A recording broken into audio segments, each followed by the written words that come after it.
electrochemistry. Now we are going to take up electrochemistry.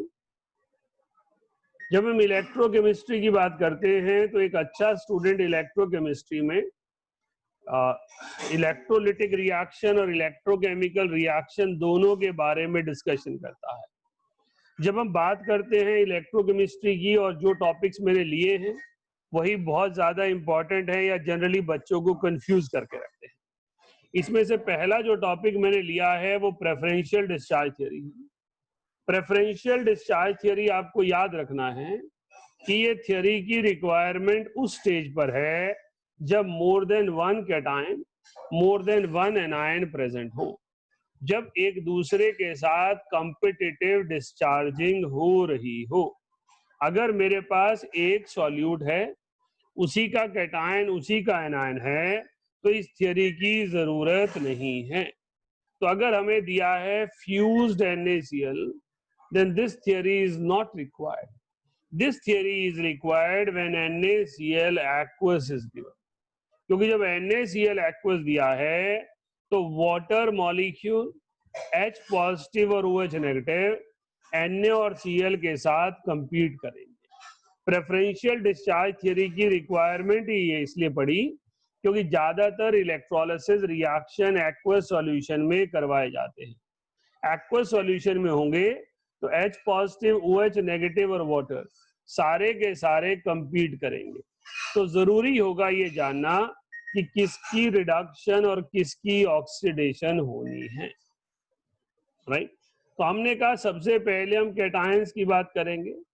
तो जिस cation का higher reduction potential है उसकी पहले रिडक्शन होनी है. तो हमने कहा सबसे आसान काम है कि आप चापा मेटल्स याद कर लीजिए. Copper, mercury, silver, platinum, gold. इन मेटल्स का SRP standard reduction potential positive होता है तो ये पहले रिड्यूस होते हैं. यही कारण है कि इन मेटल्स की रिफाइनिंग में इलेक्ट्रोलिटिक रिफाइनिंग का बड़ा रोल है, क्योंकि इलेक्ट्रोलिसिस एक नॉन स्पॉन्टेनियस प्रोसेस है और हम अपनी विल पर रिएक्शन गवर्न कर सकते हैं. तो जब आपके पास चापा मेटल्स होंगे तो इलेक्ट्रोलिटिक रिफाइनिंग को सपोर्ट मिलेगी. हमने कहा अगर हमारे पास कैटायंस जो हैं वो बहुत ज्यादा लार्ज एक्सेस में हैं, हमारे पास कहा गया हाईली कंसंट्रेटेड सॉल्यूशन. अब अगर हाईली कंसंट्रेटेड सॉल्यूशन है तो वही रिड्यूस होना है जो आपने लिया है. अगर आपने हाईली कंसंट्रेटेड सॉल्यूशन ऑफ निकल लिया है तो निकल जाकर डिपॉजिट हो जाएगा. अगर आपने हाईली कंसंट्रेटेड सॉल्यूशन जिंक लिया है तो जिंक डिपॉजिट हो जाएगा. तो हाईली कंसंट्रेटेड सॉल्यूशन मींस जिसकी कंसंट्रेशन ज्यादा है उसी को डिस्चार्ज होना है. हमने कहा जो रिएक्टिव मेटल हैं S ब्लॉक के और P ब्लॉक में एल्यूमिनियम, इनकी डिस्चार्जिंग एक्वस सॉल्यूशन से नहीं होती क्योंकि इनका SRP वाटर से कम है. इनका SRP वाटर के SRP से कम है तो वाटर प्रेफरेंशियली रिड्यूस हो जाता है. वाटर का SRP जो है वो -0.82 वोल्ट कंसीडर करते हैं. तो जिन मेटल्स का रिडक्शन पोटेंशियल उससे कम है वो रिड्यूस नहीं होंगे. अगर क्वेश्चन में डाटा दिया है तो और बहुत सारे मेटल होते हैं, लेकिन अगर क्वेश्चन में डाटा नहीं है, कंसेप्चुअल क्वेश्चन है, तो हम कितने मेटल याद कर सकते हैं. तो instead of remembering E0 RPs of all metal, we say S block metals and aluminium cannot be discharged from aqueous solution as their reduction potential is less than that of water. हमने यहाँ पर लिखा है कि हमारे पास जब sodium लेते हैं या पोटाशियम लेते हैं और मरकरी की कैथोड ले लें, मरकरी की एनोड हो तब ऐसा नहीं होगा. अगर मरकरी की कैथोड ले लें तो sodium will be preferentially discharge by forming sodium mercury. इस क्वेश्चन में अगर कंसेप्चुअल क्वेश्चन आता है तो आपको ये लिखना है discharge potential of H positive ion increases. So hydrogen is not preferentially reduced. Sodium and potassium are preferentially reduced. Right? तो प्रेफरेंशियल डिस्चार्ज थ्योरी में जब हम कैटायंस की बात करेंगे तो हम इस चीज पर फोकस जरूर करेंगे कि हमने क्या क्या चीज कैटायन के बारे में लेनी है। जब हम एनायंस की बात करते हैं तो एनायंस के केस में हमारे पास जो मेन फोकस है वो डिस्चार्ज पोटेंशियल का ऑर्डर है, जिसमें sulphate, nitrate, OH negative, Cl negative mainly रहते हैं। यहाँ पर पोजीशन जो है वो फ्लोराइड आयन की आती है ड्यू टू हायर हाइड्रेशन। ये इसलिए बाहर से लिखा है, वहां नहीं लिखा है, क्योंकि फ्लोराइड आयन का E0 Rp ज्यादा है, सॉरी फ्लोरीन का E0 Rp ज्यादा है, तो फ्लोराइड आयन का डिस्चार्ज पोटेंशियल और ऑक्सीडेशन पोटेंशियल दोनों कम है। उसके अलावा हाइड्रोजन बॉन्डिंग हो जाती है, इसलिए इसकी डिस्चार्जिंग और डिफिकल्ट हो जाती है। लेकिन फ्लोराइड पे न्यूमेरिकल आए या कंसेप्चुअल क्वेश्चन आए वो रेयर अकरेंस है, इसलिए हमें जो काम करना है वो सिर्फ और सिर्फ डिस्चार्ज पोटेंशियल के इन 4 स्पीशीज पे करना है। तो सबसे कॉमन दिक्कत कहाँ आती है क्लोराइड और एक्वस में? तो आपने ध्यान रखना है कि जब आपके पास क्लोराइड्स के सॉल्यूशन हो तो क्लोरीन ने जाना है, और अगर आपके पास सल्फेट, नाइट्रेट हो तो OH ने जाना है। जब OH ऑक्सीडाइज होगा तो O2 गैस बनेगी, जब क्लोराइड ऑक्सीडाइज होगा तो क्लोरीन गैस बनेगी। हमारे पास अगर कॉन्सेंट्रेटेड सल्फेट आ जाए, किसी का भी, बेरियम सल्फेट हो सकता है, सोडियम सल्फेट हो सकता है, सल्फ्यूरिक एसिड हो सकता है, अमोनियम हाइड्रोजन सल्फेट हो जाता है, तो उस कंडीशन में सल्फेट की ऑक्सीडेशन होगी। लेकिन सल्फेट की ऑक्सीडेशन पर ऑक्सी डाई सल्फेट बनता है, क्योंकि सल्फेट में सल्फर की ऑक्सीडेशन नहीं हो सकती, सल्फर का ऑक्सीडेशन नंबर ऑलरेडी +6 है। So it is only oxygen which is oxidized. क्योंकि ये एनायन है तो इलेक्ट्रोलिसिस पर एनोड की तरफ एनायन को जाना है, तो एनायन की ऑक्सीडेशन होनी है, but sulphur does not have ability to go under oxidation, इसलिए ऑक्सीजन की ऑक्सीडेशन होती है। लेकिन ये सिर्फ तब होगा जब कंसंट्रेटेड होगा। अदरवाइज अगर मैंने कॉपर सल्फेट का सॉल्यूशन ले लिया और एक्वस लिख कर दे दिया तो कैथोड पर कॉपर 2 पॉजिटिव इलेक्ट्रॉन लेकर डिपॉजिट हो जाएंगे और एनोड पर OH नेगेटिव इलेक्ट्रॉन देकर O2 गैस में कन्वर्ट हो जाएगा। राइट? तो हमारे पास ये रिएक्शन में सल्फेट नहीं आता, हाँ, लेकिन अगर हाईली कंसंट्रेटेड और कंसंट्रेटेड सल्फेट दिया है then sulphate ion is preferentially discharge. So these are the important points which must be known to all students before they are going for entrance कि इलेक्ट्रोकेमिस्ट्री में हमारे पास प्रेफरेंशियल डिस्चार्ज थ्योरी क्या कहती है। मेरे sequence में सेकंड कंसेप्ट आता है कोलरॉश लॉ। कोलरॉश लॉ में आपको क्या क्या चीजों पर ध्यान रखना है? Number 1, it is applicable to strong as well as weak electrolyte. तो ये नहीं सोचना है कि कोलरॉश लॉ सिर्फ वीक इलेक्ट्रोलाइट के लिए है, ये स्ट्रॉन्ग और वीक दोनों इलेक्ट्रोलाइट्स के लिए है।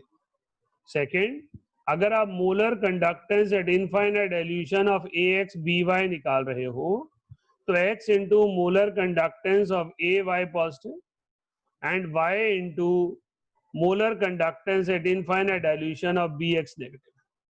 लेकिन अगर आपको इक्विवेलेंट कंडक्टेंस पूछी है, सॉल्ट सेम है AX/BY, तो आपको आयन की इक्विवेलेंट कंडक्टेंस लेनी है, मोलर कंडक्टेंस नहीं लेनी है, और उसको एज इट इज ऐड कर देना है। कोई जरूरत नहीं है कोएफिशिएंट्स पे ध्यान देने की। तो इक्विवेलेंट कंडक्टेंस में कोएफिशिएंट्स नहीं आते और मोलर कंडक्टेंस में कोएफिशिएंट आते हैं।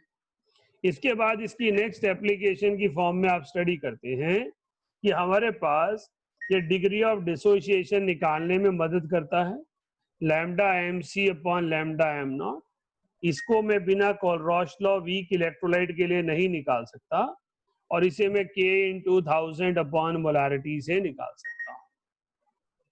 अब ये फॉर्मूला भी अपने आप में आप सभी को पता है कि हमारे लिए सोचने के लिए है, विचारणीय है। हम इस फॉर्मूले को K × 1000 upon molarity, K upon 1000 into molarity और K अपॉन मोलारिटी लिख सकते हैं। ये तीनों एक्सप्रेशन वैलिड हैं। पहला एक्सप्रेशन कब है? जब आपके पास K की वैल्यू सीमन सेंटीमीटर इनवर्स है और मोलारिटी जो है वो मोल्स पर लीटर है। सेकंड एक्सप्रेशन कब है? जब ये सीमन मीटर इनवर्स है और ये मोल पर लीटर है। थर्ड कब है? जब ये सीमन मीटर इनवर्स है और ये मोल्स पर मीटर क्यूब है। तो मेरे पास तीनों वैलिड एक्सप्रेशंस हैं, तीनों के जरिए मैं लैम्डा MC निकाल सकता हूं। मुझे डिसाइड कैसे करना होगा? On the basis of units decide करना होगा, राइट? हमने कहा कोलरॉश लॉ की अगली एप्लीकेशन में सॉल्युबिलिटी ऑफ स्पेरेंजियली सॉल्युबल सॉल्ट आता है।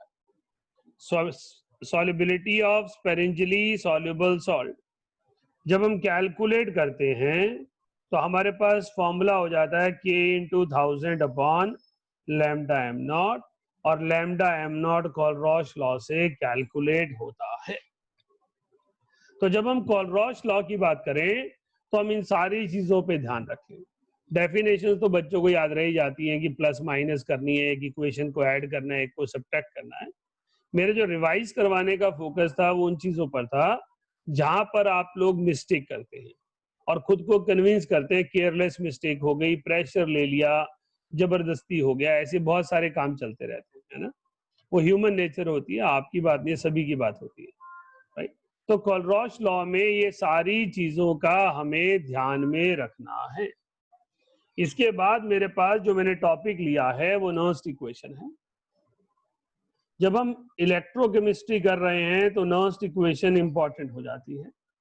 ये कहता है मेरे पास mx positive plus x electron give rise to m solid. तो जब मैं इसका रिडक्शन पोटेंशियल फ्लक्चुएटिंग कंसंट्रेशन पे कैलकुलेट करूंगा तो मैं उसे 0.059/x log of 1 upon mx positive लूंगा। तो हमारे पास मेटल सॉलिड है तो उसका कोई रेलेवेंस नहीं है। मैंने x नेगेटिव लिया, X2 + 2 इलेक्ट्रॉन बना। अब ये रिएक्शन ऑक्सीडेशन का है तो E oxidation potential is E0 oxidation potential minus 0.059/2 log of pressure of X2 upon concentration of X negative का स्क्वायर। लेकिन अगर रिएक्शन मेरे पास रिडॉक्स रिएक्शन है, ओवरऑल रिएक्शन ही दिया हुआ है, तो मुझे रिएक्शन को लेना है। तो मैं इसको E सेल कहूंगा, इसको E0 सेल के साथ इक्वेट करूंगा, minus 0.059/2 log of zinc concentration upon silver ion का स्क्वायर। ये तीन एग्जाम्पल मैंने क्यों लिए? ताकि आप ध्यान रखें कि आपके पास अगर आरपी दिया है तो आरपी पे लगाएंगे, ओपी दिया है तो ओपी पे लगाएंगे और ई सेल दिया है तो ई सेल पर लगाएंगे। यहां जो हम ये एक्सप्रेशन लिखते हैं ये log Q होता है, तो हम इसको ऐसे भी लिख लेते हैं E cell is equals to E0 cell minus 0.059/n log of Q। अब जब इस इक्वेशन को हम देखते हैं तो ये स्ट्रेट लाइन इक्वेशन बन जाती है। स्ट्रेट लाइन इक्वेशन बन गई तो E cell versus E0 cell का एक्सप्रेशन वर्सेस log Q का एक्सप्रेशन आएगा। इंटरसेप्ट की वैल्यू E0 सेल आएगी, स्लोप की वैल्यू माइनस 0.059/n आ जाएगी। तो आप इसे straight line equation with negative slope के कर्व की फॉर्म में स्टडी कर सकते हैं। तो आपको ये पता होना चाहिए कि नर्स्ट इक्वेशन सिर्फ तभी लगती है अगर Q की वैल्यू लेस देन और ग्रेटर देन 1 है। अगर Q की वैल्यू इक्वल्स टू 1 है तो E cell E not cell बराबर हैं, हमें इस एक्सप्रेशन की जरूरत नहीं। तो नर्स्ट इक्वेशन की जरूरत कब है? जब मेरे पास ये लॉग फंक्शन की वैल्यू लेस देन और ग्रेटर देन 1 है। अदरवाइज ई नॉट सेल तो E not cathode minus E not anode से निकल ही जाता है। इसके बाद आपको ये भी जानना जरूरी है कि E R P of H positive जब आप निकालते हैं तो -0.059 इंटू पी एच, और अगर आपके पास ई ओ पी दिया है तो आपको पता ही है साइन चेंज करना है, 0.059 इंटू पी एच से निकालें। तो अगर आपके पास कंसंट्रेशन 1 मोलर नहीं है तो SHE नहीं है।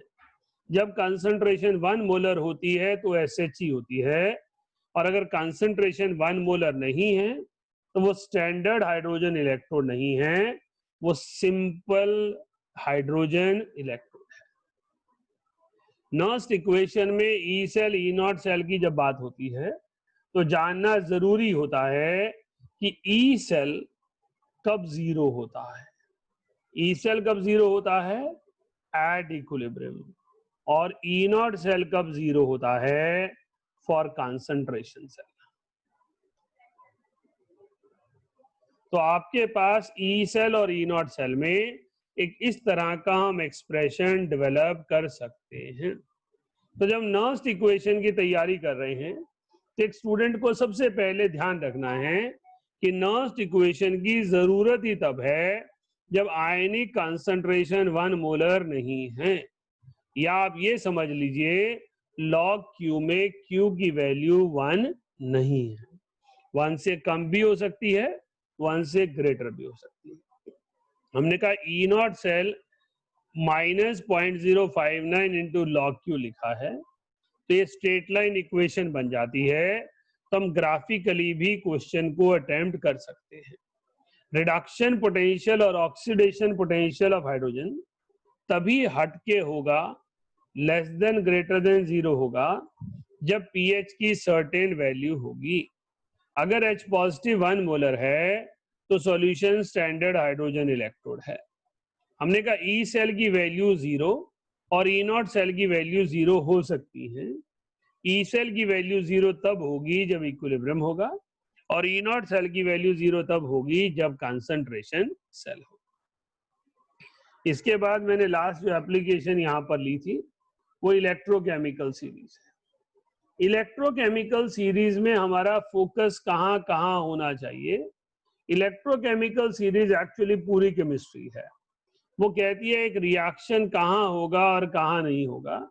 जिसका रिडक्शन पोटेंशियल ज्यादा है वो रिड्यूस्ड फॉर्म में स्टेबल है, जिसका रिडक्शन पोटेंशियल कम है वो ऑक्सीडाइज्ड फॉर्म में स्टेबल है। तो according to electrochemical series E naught R P will decide किसने किसको डिस्प्लेस करना है। तो अगर मैं कहता हूं डिस्प्लेसमेंट ऑफ मेटल, कोई भी मेटल हो, इसका मतलब होता है reduction of mx positive to m। क्योंकि ये रिड्यूस फॉर्म में जा रहा है तो डिस्प्लेसमेंट किसका होगा? आपके पास जिसका आरपी हाई होगा, हाई आरपी वाला डिस्प्लेस होगा, लो आरपी वाला उसे डिस्प्लेस करेगा। तो zinc can displace copper from solution, but silver cannot displace copper from solution। अगर आप ये कोशिश करते हैं तो गलत है। फ्रॉम सॉल्यूशन इसलिए लिखा है कि आपको ध्यान रहे कि ये कॉपर नहीं है, कॉपर आयन है, क्योंकि सॉल्यूशन में कॉपर मेटल नहीं हो सकता, सिर्फ कॉपर आयन ही होगा। तो डिस्प्लेसमेंट कौन से मेटल की कौन करेगा वो यहाँ डिसाइड कर रहे हैं। हमने कहा बहुत common displacement reaction hydrogen gas पे पूछे जाते हैं। तो hydrogen can displace any metal with SRP equals to positive. तो कोई भी मेटल या मेटल आयन हो जिसका SRP पॉजिटिव होगा, हाइड्रोजन गैस उसे डिस्प्लेस कर देगी। क्योंकि हाइड्रोजन का रिडक्शन पोटेंशियल और ऑक्सीडेशन पोटेंशियल 0 है, तो ये आसानी से इलेक्ट्रॉन लूज करेगा और दूसरा मेटल डिस्प्लेस हो जाएगा। इलेक्ट्रोकेमिकल सीरीज में इंपॉर्टेंट टॉपिक आ जाता है स्टोरेज। तो स्टोरेज में आपको ध्यान रखना है, वेसल हाई एसआरपी होनी चाहिए और सॉल्यूशन लो एसआरपी होना चाहिए। तो अगर डिस्प्लेसमेंट होनी है तो स्टोरेज फिजिबल नहीं है, अगर डिस्प्लेसमेंट नहीं होगी तो स्टोरेज फिजिबल है। इसलिए जो वेसल आप ले रहे हैं वो हाई एसआरपी वाले मेटल की होनी चाहिए और जो सॉल्यूशन आप ले रहे हैं वो लो एसआरपी वाले मेटल का होना चाहिए। इसके बाद हैलोजेंस की बारी आ जाती है।